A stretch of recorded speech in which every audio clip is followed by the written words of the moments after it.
and the Chipmunks, the junior novel. Based upon the characters Alvin and the Chipmunks, created by Ross Bagdasarian. Screenplay by John Vitti and Will McRobb and Chris Viscardi. Adapted by Perdita Finn. An unofficial audiobook recording. Read by Holsy.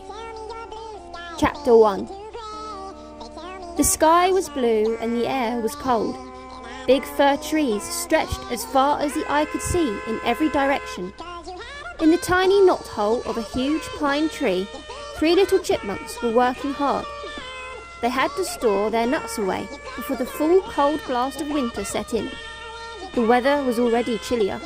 They sang and chirped and tried not to shiver. One of the chipmunks, named Alvin, suddenly stopped in mid-song and threw a worm-infested nut down to the ground. He folded his arms and looked out across the forest. Alvin, what are you doing? Asked Simon, his brother. Alvin sighed. I can't take this anymore. Simon, who was the oldest chipmunk, frowned. Then by all means, stop. Simon paused and glared at Alvin.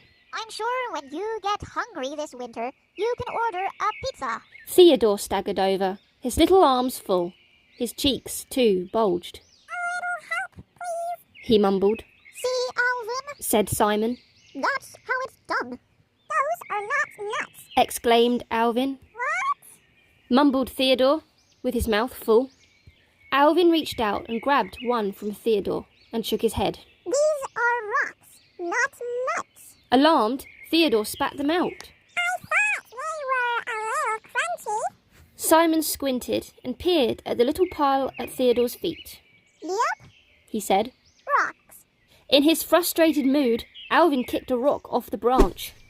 I'm sick of struggling for survival. I'm sick of scratching around in the dirt searching for food. He kicked the branch of the tree he was sitting on. And I'm especially sick of this stupid tree. The pine tree started to shake when he kicked it. Snow fell from its branches to the ground. But even after Alvin stopped kicking it, the tree kept shaking, and a loud whirring noise roared through the forest. What's happening? Cried Simon. I think Alvin made it angry.